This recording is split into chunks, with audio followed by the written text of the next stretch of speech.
The Silk Road was a network of trade routes connecting China and the Far East with the connecting Eastern Europe.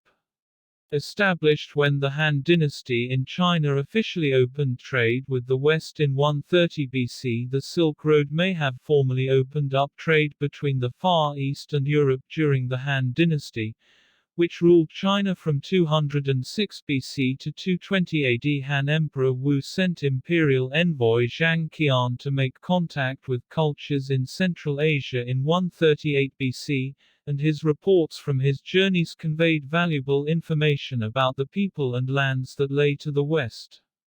But the transport of goods and services along these routes dates back even further.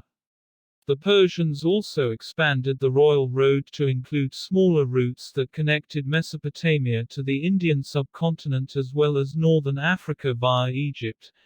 Alexander the Great, ruler of the ancient Greek kingdom of Macedonia, expanded his dominion into Persia via the Royal Road. Parts of the thoroughfare were ultimately incorporated into the Silk Road.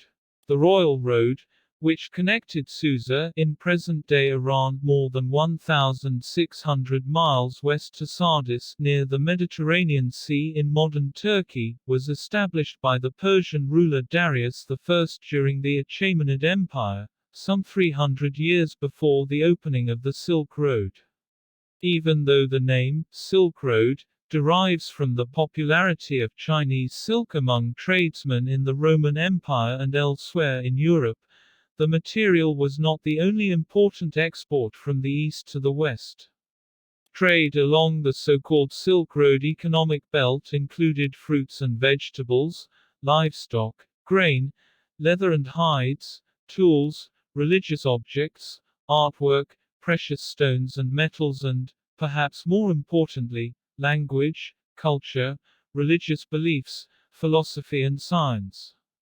Commodities such as paper and gunpowder, both invented by the Chinese during the Han Dynasty, had obvious and lasting impacts on culture and history in the West. They were also among the most traded items between the East and West. Paper was invented in China during the 3rd century BC, and its use spread via the Silk Road, arriving first in Samarkand in around 700 AD, before moving to Europe through the then Islamic ports of Sicily and Spain. Of course, paper's arrival in Europe fostered significant industrial change, with the written word becoming a key form of mass communication for the first time. The eventual development of Gutenberg's printing press allowed for the mass production of books and, later, newspaper, which enabled a wider exchange of news and information. In addition, the rich spices of the East quickly became popular in the West, and changed cuisine across much of Europe. Similarly, techniques for making glass migrated eastward to China from the Islamic world. The origins of gunpowder are less well known, although there are references to fireworks and firearms in China as early as the 600s.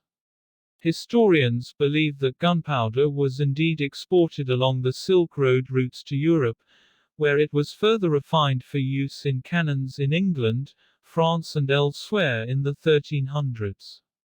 The nation-states with access to it had obvious advantages in war, and thus the export of gunpowder had an enormous impact on the political history of Europe.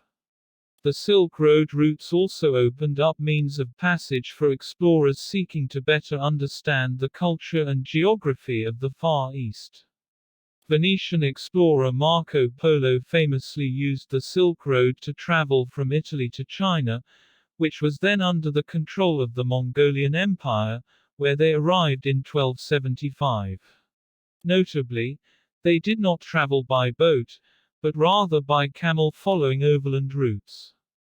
They arrived at Xanadu, the lavish summer palace of the Mongolian Emperor Kublai Khan. In all, the explorer spent 24 years in Asia, working in Kublai Khan's court, perhaps as a tax collector. Marco Polo returned to Venice, again via the Silk Road routes, in 1295, just as the Mongolian Empire was in decline.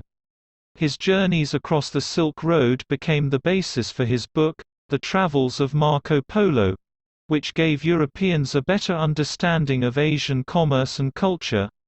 The Silk Road routes remained in use until 1453 AD, when the Ottoman Empire boycotted trade with China and closed them. Although it's been nearly 600 years since the Silk Road has been used for international trade, the routes had a lasting impact on commerce, culture and history that resonates even today.